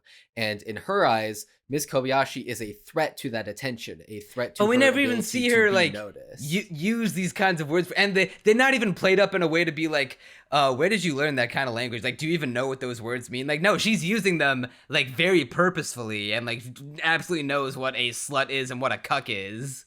So it's just weird to see her, talking like that, and then she never talks like that again. I guess it's more of an expanded vocabulary than one would expect, although, once again, in fairness, she has lived for quite a long time. So it's funny, don't get me wrong. Hearing a little anime girl say nettorare and calling someone a slut is amusing, especially when it's then coupled with a funny joke of, hey, prepare to die, human, pomp, like just slightly punching her with her soft little girl arms that are probably like way less than a pound each in force. It's just that's funny. It's just, I find it weird that she is so crude, it can be like, and has been this crude only the one time, and then fucking like her personality as soon as Kobayashi tames her with the chocolate in that very cute like pet scene where she's like, hey, catch. It's like her personality is like wiped clean, and she's like, all right, nope, she's just a little girl now. Like that, all that crude and weird sexual stuff that she was talking about before never happened. I don't know what you're talking about. Though I will say, now that I know what nettorare means, hearing it come out of Kanna's mouth is hilarious to me. Because all other times I watched this was before I actually knew what that meant. Oh no. But the way that Kanna grows is that outside of just the level of assimilating as a child into child human society and gaining an appreciation for making human friends and being popular at school, she develops this mother-daughter relationship with Kobayashi, which is really adorable to see unfold, and like just outright says at one point when she is trying to get Kobayashi to come out to the father the parent the student parent activity sports festival. I was my mind immediately goes to Fun Run because that was like the elementary school equivalent I had in my childhood, or like field honestly day. Just call it Fun Run from this point out. That's kind of funny. Or a field day. But yeah, that's I remember field day. I'm having flashbacks right now. Quick tangent. Did your field day involve that one like tent thing that you all kids like held on to from all ends in a circle, and then you whipped it up, and the whipping of it inflated it, and then you went under it, and it was like a big tent? No, I do not recall anything like that. I think we had something to do with monkey bars and like a course around a bunch of big tires. And damn, you got a shit childhood then. Sorry to say. Your school was too poor to afford the funny tent. Yeah, it was a poor school. That was back when I lived in North Carolina. Oh wow, I didn't know you lived in North Carolina. I thought you just lived in Illinois. I live in Illinois right now, but way back, I can dox my old self. I used to live in Fayetteville, North Carolina. The only time I've lived in a big city. Now people will be able to, and then our dedicated fans will go through the house listings of every home in the state, and in the town now, and they'll trace back every address and every time a person's moved in or out, and then given don't tell 20 them how years, to do it. They'll find you. Oh no. And for that episode, Kanna outright just exclaims that Kobayashi is her mom, and Kobayashi's at first like, "Sorry, Kanna, I don't have time to go to your sports festival. I have to do work. We're coming up on a death march, and it's gonna be fucking painful." But just like, and it puts Kanna in a bit of a bad mood to be like, "Oh, but I wanted you to go," and like just the thought of appeasing her adopted dragon daughter, and just seeing the smile on her face that would bring to be like, it probably would make Kanna the happiest if I were to show up, but the only way I could do that is if I put all this extra work onto myself and go hard in the paint and get it all done all at once, which will be a bitch and a half, but damn it, she's worth it. And so she does. And then the fucking reaction that Kanna gives, like just outright saying that she loves Kobayashi and like crying while hugging her. It's so good. What I also love about that scene is that there's two different little bits where Takiya is talking with Kobayashi at work, and in one of them, she's telling Takiya about it. He's like, "Yo, for once you're actually worrying about something like this," and he tells her, "I don't think it's a matter of if you can go; it's a matter of if you want to go." And then in the next scene, after Miss Kobayashi has resolved to, go on this death march and do as much work as possible in order to earn a day off, she, Takiya asks her, "Did you decide that you wanted to do it?" And Miss Kobayashi says, "I decided that I should do it." And what I like about that is that well, first of all, yes, based. But second of all, I'm imagining that, Miss Kobayashi instinctively kind of like doesn't want to go to these social events, wants to keep on doing her own thing. And although she knows deep down that it will make her, a happy and more fulfilled person to go to this event and, be able to see Kanna smiling, she's not the person who instinctively puts in effort to do that. She's the person who sort of stays on her own track and keeps to herself. But, she decides in that moment that, like, it's not about what I instinctively want. It's about what I should be doing. And it's like chef's kiss. It's so good. It's very And like I also Kobayashi see- learns how to be Kobayashi becomes like a person willing to compromise and even self-sacrifice at times to make the people around her happy. And like in this case with the work, it's the only way it's to her detriment is because she's doing all that work as a bitch. But it's this level of like understanding of how like meeting people halfway that she comes to develop. And not just with Kanna, like we mentioned earlier, when Tohru has that whole spat with Elma, and then is like, "I'm holding back so much about how much I love you, Kobayashi. Why can't you reciprocate the same level of affection to me?" And Kobayashi's like, "Well, no one's ever loved me in that way before, and I've never so I don't know how to respond. So this is the best I can do for right now, and I can only hope that it is enough in this moment of time." It's all these compromises that she makes that she fucking would never have made before because she's doing all this by herself. I actually do relate to that aspect of Miss Kobayashi, her not instinctively, talking to people, because I'm sort of the same way where I'm one of those people who always almost always needs to be asked beforehand, by someone else, like, "Hey, wanna hang out?" I'm almost never the one asking, even though I know deep down that, hey, I should probably go out and ask people to have fun IRL, because I know that'll make me happier. But I'm always stuck in this idea of but that's social interaction, and that's marginally more difficult than just watching YouTube videos all day. And so when she doesn't instinctively go out of her way to go to a sports festival and show up and attend there and deal with all of that, it's like, yeah, I get that do be me for real.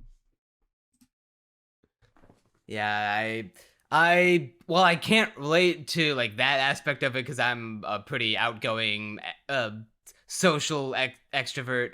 There have been times where it's I would have to be like, this isn't something that I want to do, but I think it is going to be in my best interest, and there will be a net positive of happiness in those involved if I were to do this thing.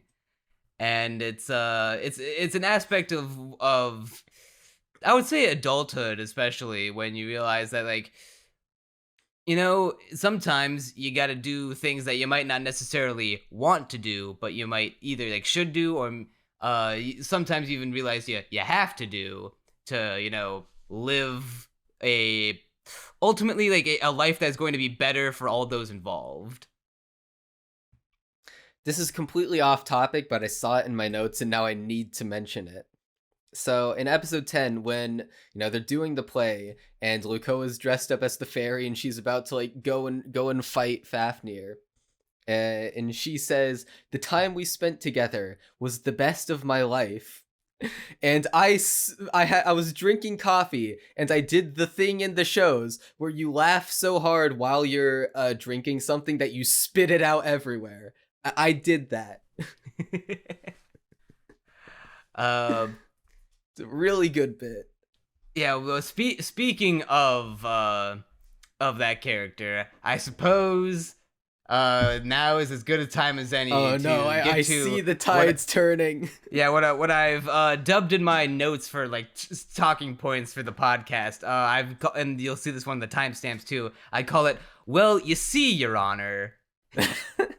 There were a few moments like that in my notes where I would say, "All right, listen. I know what you're thinking. You don't understand the subtle complexities and the deeper meanings of the Twister scene. You just don't get it, okay?" I have in my notes right here. Sigh, just right now, sigh, ... All right, listen. The scene where Kanna pins Saikawa down is in fact narratively relevant and develops Kanna's character. And wait, no, officer, sir, I didn't mean it. I was just yanking everyone's chains. Don't do it. And yes, it may have been implied by Kanna that she was actually ready to fuck Saikawa right then and there. But you know, that's kind of funny. I mean, I wasn't gonna take that slant, but I mean, like, in the most fucked up way, like, yeah, like it is. In fairness, they do also sort of leave it up to interpretation, because wasn't the last thing she says like she's cut off by the rain so we can't hear it, but the last thing we hear say is like dragon style or something. What subs were you looking at, my good sir? Because that was certainly not what mine said. What was Kanna's last thing that she said before like the rain? Before the rain, rather. Or after the rain. Okay. Yeah, after the rain rather. That in my subs it was "that's all I wanted to do," and what I got from that was like, that's all. You could read that as her like noticing, like, okay, there was a misunderstanding afoot. I wasn't trying to do that, but it also leaves it up to interpretation. But I mean, if your subs were saying dragon style, let me go back to my subs to make sure, because I'd hate to, of all the things to get wrong, have that be one of them. Let's see, is this I want to know which fan subber did that. It's not that one. Okay, it was episode 5, right? Here, I have it down on my notes. Episode 6. Episode 6, okay. Oh, yeah, here it is. I see the thumbnail with Georgie in it. Oh, yeah, by the way, while we're on the subject, because we're going to be talking about it regardless, and I guess it's a good time to bring it up, I find it adorable that Saikawa is just, like, overtly in love with Kanna. Saikawa is very cute, and sort of related to that, I really love her character design. This is the first viewing where I really sat down and was like, actually really, Saikawa's adorable. Like, she just has a really cute character design, and although she has the worst hairline imaginable, but in a way that's not only funny, but also kinda cute, where you're just like, oh yeah, she's a complete brat and a dimwit, and looks like a dork, but it's also, like, super cute. Okay, yeah, the subtitles, the Crunchyroll subtitles say, I wanted to. And then there's ellipsis, and then that's all. So, yeah, in mine it was that's all I wanted to do, so it's still, I guess, sort of up for interpretation, but admittedly, when Saikawa says, "Hey, down. You know what? One day I think I'd like to marry you, Kanna, and I think I'd want to like get as close as possible with you." And then Kanna's interpretation of that is to pin her down on the floor and be like, "Okay, let's get even closer, Saikawa." To be fair, there's a certain reading. It's how many other interpretations? I don't think all Kanna wanted to do was pin her to the floor and then certainly leave it at not. that. That was certainly not the end of it. There was an end goal in mind. But my reading of the scene. Okay, so I must stress this beforehand. Your officer, this is taking place in Minecraft. This is fiction, and no minors are being harmed. So let's preface it with real that. life. Everything in Dragon Maid is based off of a true story. Yeah, God, can I be Shouta in that story, please? So pretty much every part of Dragon Maid, or at least nearly every part, has some sort of emotional through line. And the emotional through line of this scene is that Kanna is vaguely aware that intimacy is something she should chase, but because she's a kid, she doesn't really know, she doesn't really understand it. She sees Miss Kobayashi and Tohru together, and she understands that, hey, I want something like that. She understands that that's something she desires. And she's almost like very nonchalant about it. She literally admits that to Saikawa. but obviously she doesn't understand it in the same way that an adult or even a teenager would. She sees it almost kind of throwaway and casual. Yeah, she almost she like just it's throws it out there. It's very like almost immature and childlike for her to be like, I want something that Kobayashi and Tohru kind of have, and then like her instinct is to, if we are to truly believe the bad timeline, have sex with Saikawa, but like she probably only picked up on that because Tohru is constantly throwing herself at Kobayashi. And then she just thinks, I guess that's just what their relationship is, right? I want that kind of like intimacy, or at least that kind of like relationship with another person.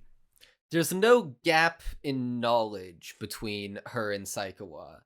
They are roughly on the same understanding of romance, albeit Saikawa at the very least understands that she's more embarrassed by it. She puts more importance on it. Whereas Kanna's just kind of like, I think I want something like that. That seems pretty cool. Okay, Saikawa, let's have that thing. That thing seems cool. Let's do that. Yeah, marriage. Okay, cool. But they're both kids. It's not Kanna. Kanna doesn't understand what she's doing, essentially. Yeah.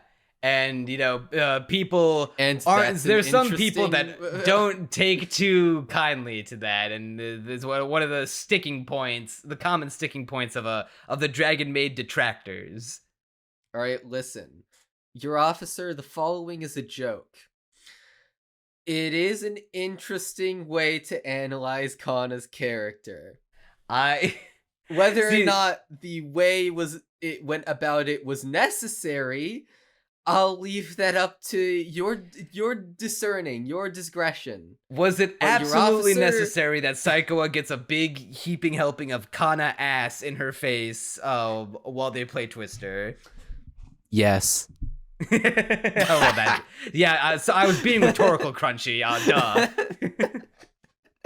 Okay, now, but for real. I mean, yeah, this is the hardest part about being a Dragon Maid fan, especially a Dragon Maid fan to the level of Dragon Maid's one of our favorite things ever.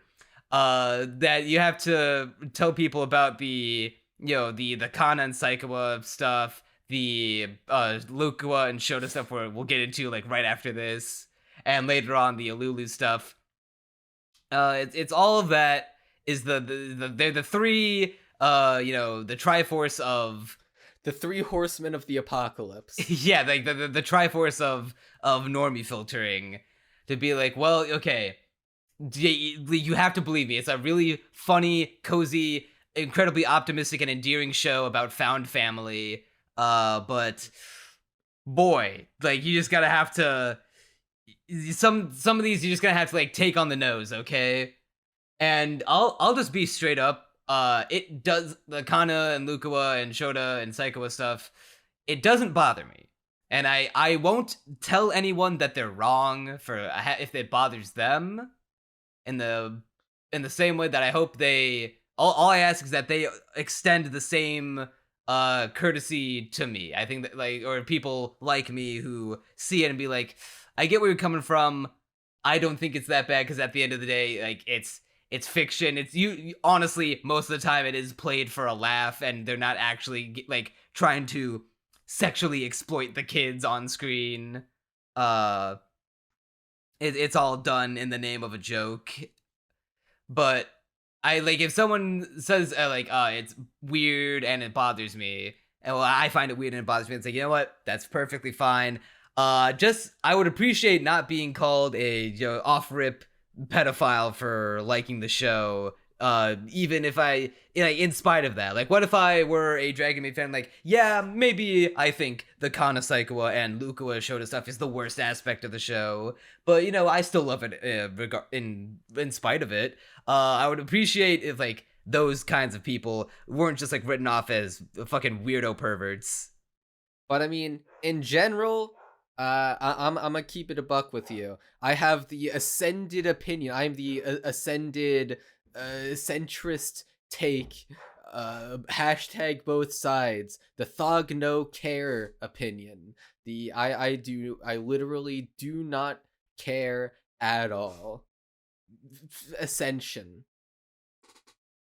I mean, like, yeah, at the end of the day, I don't care. I just, like, when I see it, I don't care. The part where I would care is if someone were to, write me off as a pedophile for Well, liking that's the show. annoying, but Yeah. also...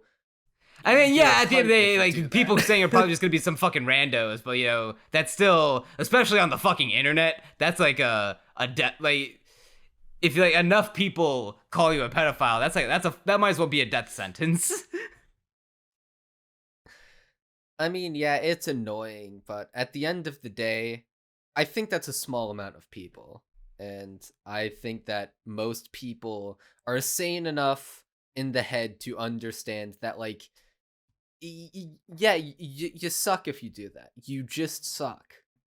There's no two ways around it. You suck if you're like that. Yeah, like, and it also is never, like, upholding this behavior as something that should be replicated, at least definitely in terms of Lucoa and Shouta, whereas the thing with them is that Shouta is trying to have Lucoa become his familiar and basically be her master, but she is a very just her personality is just like she's very laid back and naturalistic and lewd. She teases and I hate bringing this up because it's like well, actually they explain it in season 2 and it does provide a pretty like good insight as to why she does the things that she does, but I can understand how it can come off as copium, but fucking why, if I'm gonna be like branded regardless, I might as well go down swinging, Honestly, like, for the most part, it's a funny bit, and it doesn't really... It's mostly not played up for fan service. I mean, sure, you can get some from it if you so desire, but the chief point of the scene is, yo, ain't this funny? Kinda messed up, but ain't it funny? Come on, have a good old chuckle. Yeah, the funny comically oversized dragon titties make the funny sound effect when they bounce, and yeah, I mean, it's so hard for me to even... It's the deepest joke. Yeah, it's just like it's clever. I'm almost like tired of like talking about it at this point, because I've been in like this kind of conversation with people who are like, yeah, I mean, Dragon Maid's cool, but it's like this kind of stuff makes me not want to watch it anymore. It's just like, but you're missing out on such keto by something that doesn't even like matter. Like, that's the frustrating part. I mean, yeah, it's to each their own. If they don't want to watch it because of that, it's their choice. I just don't like it when people cuck themselves out of peak content for stupid reasons. I've seen enough internet debates about this sort of stuff that I just tune it out at this point. I just see it and I literally, like, I blink and it's gone. My brain has filtered it out. It is just white noise. Like, the screen just goes white and I have to change the tab and get away from the conversation in order to just see anything again. That's how it is with me. Well, yeah, just I guess what it boils down to is that Shouta should probably just let Lucoa fuck him and get it over with, right? I mean, that's what I would do. Everyone should take. Just fucking go full graduate on that ass. But I guess that's enough about that. So now we can get into what I suppose would be the final point of this podcast, the ending, which was an anime original. The way that the manga handles this part of the story is very different. Yeah, so I've officially read the first 2 volumes of the manga at this point, so I can confirm. In the manga, Tohru's dad comes over. He came back without the milk. Instead, he says to Tohru, The milk is at home. Tohru, come home with me. We can drink milk together. Also, humans suck. We can't coexist. I am fundamentally opposed to Miss Kobayashi's ideology. Except he's a bit more. It's played a lot more for laughs in the manga. You know, he's he's still got the same design, the weird cloaked Santa. That's how I always think of him in my head. But yeah, he's not as menacing as of a presence. But in the anime, bro is Bro's a straight up anime villain. He's a shonen villain. They make it a growly voice. Yeah, the biggest difference that they make out is that in the manga, when he tries to threaten with violence or pick a fight, Tohru immediately just gives him the stink eye and he's just like almost immediately backs down. It's like, well, you know what, Tohru, I will not. Like, it would be foolish of me to engage you in a fight because I know you're stronger than me. In the anime, the roles are reversed, and it's Tohru like could win a fight with her dad, but it's up in the air. And at this point, she's just like more of a good little girl who's just gotta fall in line to what daddy says. Which I'll be straight up. I actually prefer the way the anime handles this. I think KyoAni did a great job in making feel like a season of television is wrapping up. There's a lot more drama to it, and it makes more sense as a final episode, whereas in the anime, it'd be like the final half to like a third of the episode. He just shows up and then gets dealt with all quickly, swiftly, you know, not as big of a deal. But in the anime, you get such kenography as Tohru talking to her doubt manifested as her dragon self, while the world that's around so her fucking cool. goes, yeah, and like, dude, the shot where her self-doubt like puts her claws all around Tohru as she's talking to her, bruh, that is. And that's visual storytelling, and it comes into like the biggest, what you could say is the biggest tragedy of Dragon Maid, and that all of this is going to ultimately be the entire story, and all of the fun, wacky hijinks and fun times with Kobayashi and the Human World Gang is ultimately going to be a blip in the lives of all the dragons who will be ageless and live forever. And so Tohru's thinking like, is it worth it to, you know, spend all this time in the human world when I know for a fact that it's not going to last, and in the grand scheme of my life, it's definitely not going to last. Like what could be fucking 50 years that she could spend with Kobayashi, to us would be 50 years. To her, it might as well be fucking like 5 days in like when she looks back on it in the grand scheme of her life. So now all this doubt's coming into being like is it really worth it to open myself up to this like heartbreak? Or like, how will I live in a Kobayashi-less world? Like, what would I do? And it's yet another example of Cool Kyo looking at the premise he's given himself and being like, what kind of whacked up stuff can I think of in order to, you know, have more emotions and drama, and like, you know, thinking critically about the premise. Once again, one of his strengths as a writer. And this episode, as we discussed earlier, also shows Kobayashi living on her own not on her own, she now has Kanna, but, you know, without Tohru in her life falling apart, and that's really emotional and impacting. You get the fight at the end with Tohru facing off against her dad. They're doing the anime fighting. And let's not forget more GOATbayashi moments, where when she meets Tohru's dad, and like she's just at first she's just an onlooker and observer to their spat as father and daughter, and at first she's just like, I'm not involved. I shouldn't get involved in this because this seems like a personal family thing, and you know, I don't think it's in my place to get involved.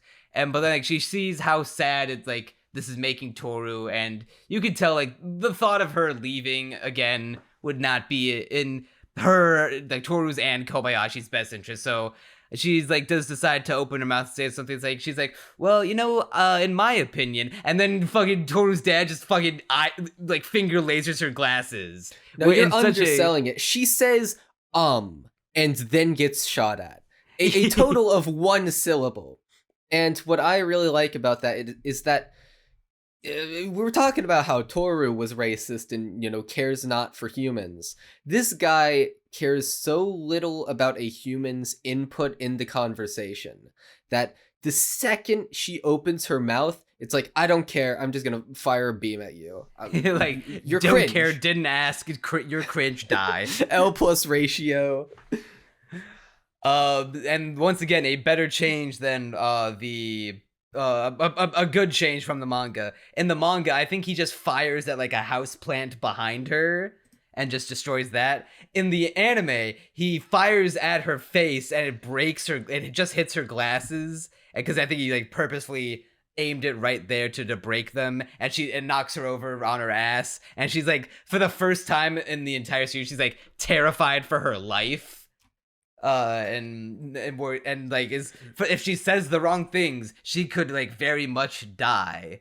And like even when she says later, in like just a minute later, it's like, hey, you said it yourself, dragons cannot interfere in this world too much. That means you can't kill me. And then Tohru's dad just responds with, yeah, but I can leave you just shy of death, implying that he'd probably just like break all the bones in her body and fucking make her wish she was dead.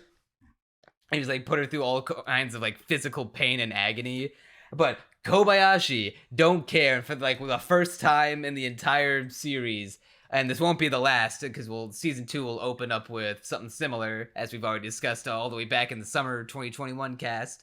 Kobayashi throws compromise and throws her logical way of thinking out the window, and just like is being ultimately selfish in her desires, saying like, you know what, fuck, it doesn't matter what you fucking want, old man, this is what Tohru wants, and this is her decision. I want my maid to stay with me. And like, it's just so like the way she's saying it, like, yeah, it is the way Tohru wanted it, but also she's basically saying it just so happens that what she wants and what Tohru wants are the same thing. It kind of sounds like she's demanding that Tohru stay there. And be like, she literally says like, this is my maid. Don't take my maid away from me. And just like the idea that Kobayashi has any kind of ownership or relationship whatsoever with Tohru, that pisses Tohru's dad off enough to ready to like attack her again. But then Tohru throws herself in front of her and be like, no, dad, it's time. And they have the big fight. I will say, admittedly, although I wholly disavow my Dragon Maid video way back in the day on the finale, I still can't help but wonder, bros are having this standoff in a city. That's gonna be a lot of memory manipulation from Lucoa. Yeah, like that. I mean, they also established perception blocking as a thing. The cool Kyoto, but there's also a visual indicator of it. And it's not there. I think Cool Kyo works in enough mechanics to, disguise. Because, fucking at the very beginning of the show, Tohru's this big ass dragon that's just directly outside this apartment building that anyone who lives within half a mile of it could just look over and see, like, oh, that's a big ass dragon. What the hell? What the heck? I mean, yeah, it's always been sort of a thing in the show, but I don't know, just sort of. It's weird that there's a visual indicator for it, but also it's like, I don't know. It's weird to have a visual indicator, but then not use it and like be inconsistent with it. But I digress. It literally does not matter. No, yeah, it does matter at the end of the day. So Tohru and Tohru's dad have the big fight. Kobayashi comes in on Kanna to help break it up, because she's like, you know what, even though I appreciate you fighting, you shouldn't be coming to blows. Your family shouldn't be fighting like this.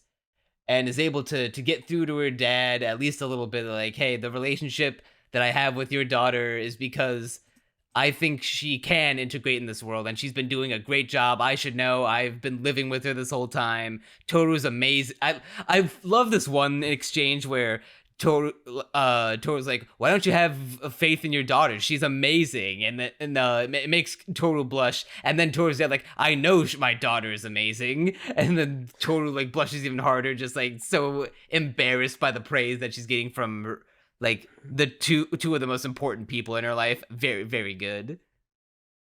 I also noticed that. And then at the very end, Miss Kobayashi, through sheer facts and logic, is able to make Tohru's dad not necessarily agree with her way of doing things. He still thinks that dragons and humans should be separate, which I do like, because people aren't convinced in real life nearly so easily as to just like have a motivational speech at them. But what he is convinced into is to let his daughter do his own thing while he disavows somewhere in the corner, taking a timeout. Yeah, it's all he ends up choosing to do, because he does respect Tohru's autonomy at least a little bit at the end, upon seeing, you know, how she's been able to have convinced this human to like throw her life on the line and, you know, dedicate so much to her that like, all right, well, you must be doing like something must be going on if my daughter is, you know, willing to go to bat this hard for you. So you may continue to do your little found family bullshit, but just know I'm gonna be disapprovingly shaking my head off screen. And with that, we get the shot from the OP where Tohru is like, it's got the bright white lighting, and Tohru is throwing herself at Miss Kobayashi. That is like one of the most emotional shots in fiction. No one's gonna convince me otherwise. It's so good. And then at the very end, there's a post-credits sequence where they're living their best life. Then Miss Kobayashi shows the GF to her parents. Bro is proud of Tohru. Bro's showing Tohru off. And that's actually the worst part of the anime. I don't think that happens in the manga. At least I can't remember if it happens in the manga or not. But we get cucked from that. In at least in the anime, we never see Kobayashi's parents. We never see them meet, because I think that would be a very fun, very insightful moment. And it's not even addressed in season 2. I'm imagining the scene where that's literally my scene in my head right now, show. Where Miss Kobayashi, upon deciding that they're gonna get married, has the scene with their parents. Bro, I'm imagining now that you're mentioning it, I'm imagining the kinography that we're presumably not getting. No, we're and not I am getting a little. I'm grieving a little at what does that say about the quality of the show? When my biggest criticism of the entire show is, hey, you didn't give me more of it. You didn't give me this bit of kinography. I mean, all the other kinography was pretty kino, but this bit of kinography was not shown to me. Bro, gimme. Yeah, so in conclusion, Dragon Maid's a masterpiece. It's a MAID-STERPIECE. That the title drop. Now we can roll the credits. Yeah, what Dragon Maid boils down to that I love so much is that it's this author's optimistic worldview of how humanity, even despite all of its flaws, and you know, we can even see our flaws in other, like the fictional fantasy race of the dragons, our sense of community and just ability to come together will be so strong that it will overcome any obstacle that divides us, be it, you know, something as simple as our cultures, or even something as, you know, hilariously exaggerated as the fictional divide of, you know, class status power from a human to a dragon.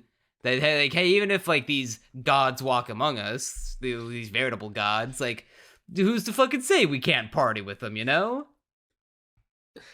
And as someone like me who is perpetually cynical, seeing an optimistic show is like, oh, this don't be like me. This be the world I want to be more a part of. It's it's a very uplifting show. And that's it's not why, like watching a scene of it when you're down instantly gets you back up. That's how I'm pumped to work after watching it. And it's not like overly optimistic and it's like so saccharine and like, oh yeah, everything's gonna work out just fine. We are shown time and time again how things like might not work out, like, could be like, if left up to chance, very might well end the world. But like, hey, like, for all of the good that may come of it, isn't it worth rolling those dice? Because like, just look at how much happier everyone is since they came to the human world. Kobayashi now has a family, pretty much. Tohru has found a newfound respect for humans and herself. Kanna now has a place where she belongs with her life at school. Elma feels fulfilled in her work and will get a very special thing in season 2. Fafnir has Fafnir has a fucking gaming buddy that when he spent all his time secluded in his treasure hoard cave. They literally call him a hikikomori. I have to force myself to say it right.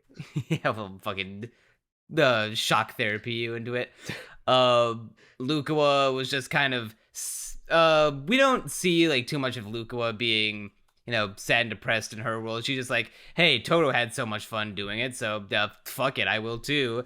And she finds amusement in life on Earth when she used to be like a dragon goddess and got thrown out because of like the literal canon thing that she loves, where she got so drunk she fucked her sister and like that cast her out of her like godlyhood.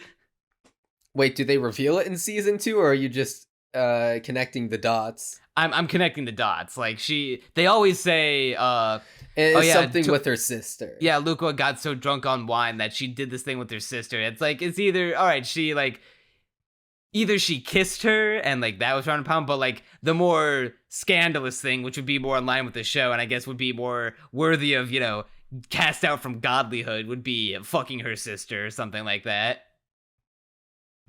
Sure, it puts all the pieces together.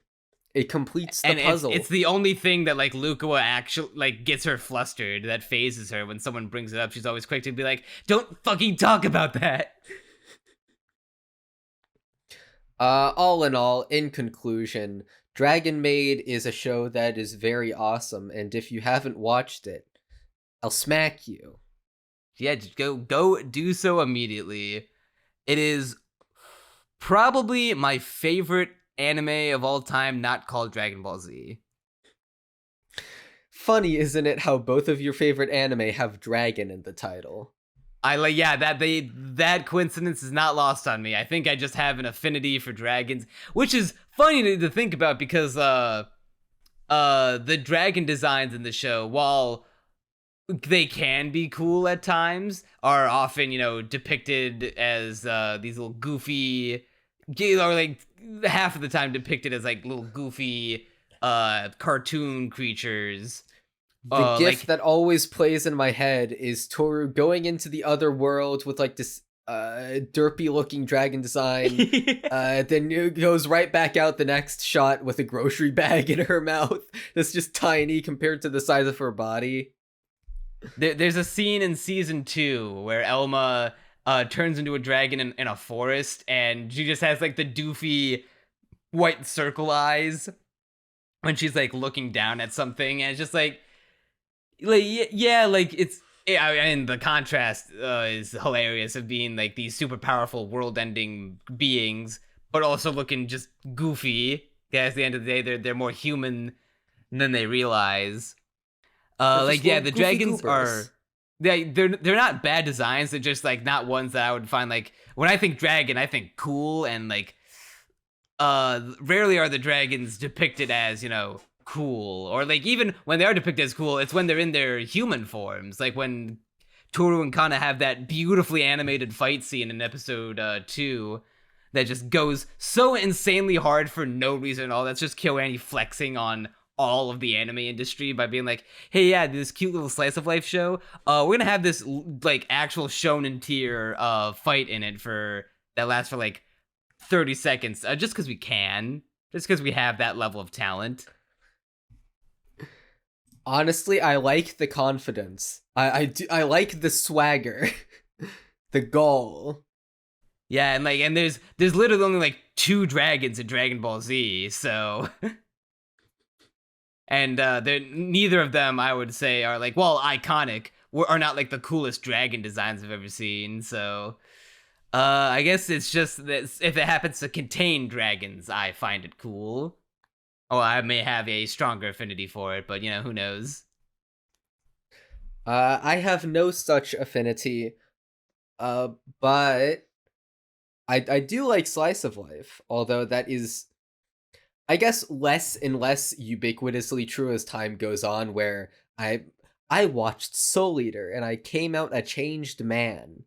I actually haven't finished it yet. Dragon Maid binging got in the way, but I will finish it in the coming days. And that is shonen pilling me a little bit. But even still, although I'm not exclusive, back in the day, it was almost exclusively slice of life that I watched. As time goes on, it is less and less exclusively that, but even still, there's a soft spot for it in my heart. And if you want to keep a soft spot in our hearts, viewers, you can do so by subscribing to the channel, liking the video, and sounding off in the comments. What do you think of Dragon Maid? Do you think it's a MAID-STERPIECE? Do you think it's maybe a little sus at times? Well, do you appreciate our puns? Yeah, definitely. Fuck all that other shit. Tell us about how good our puns are. Make sure to sound off in the comments below. I will watch a video called Dragon Maid if someone criticizing Dragon Maid just for the respect. I'm gonna make that video just for just to bait people. The clickbait. And then it's gonna be like praising it the entire time. Yeah, that brings us to the end of season 1 of Castaway Anime. We arbitrarily decided that 50 episodes will mark a season. Just randomly one day. Oh yeah, and if you like the thumbnail, tell me, because I made it. That's my fault. If you hate it, also tell me. It's my fault. Yeah, by the way, Crunch, I hope you realize that if the thumbnail goes off, you're going to be doing a lot more thumbnails for the podcast, so... I just brought so much work onto my... Well, in fairness, I made it in like a half hour, so maybe it's not as bad as I'm envisioning. Yeah, that's usually about how long it takes me to make a basic thumbnail for the podcast. The seasonal ones take me a little longer. Yeah, those are much higher effort. But... Yeah. But I think that'll do her for this episode and this season of Castaway Anime.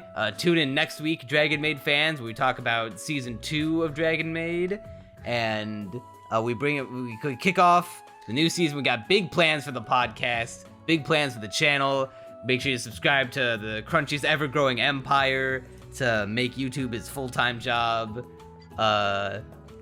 Because the growth ain't stopping. Like it slowed down a little, but the crunchy train has not stopped at the station for any long period of time yet.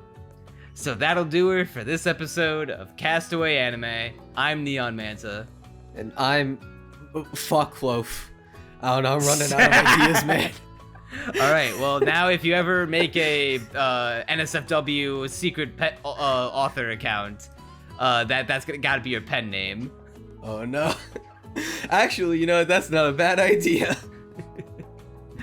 And you'll see us next time. Aloha.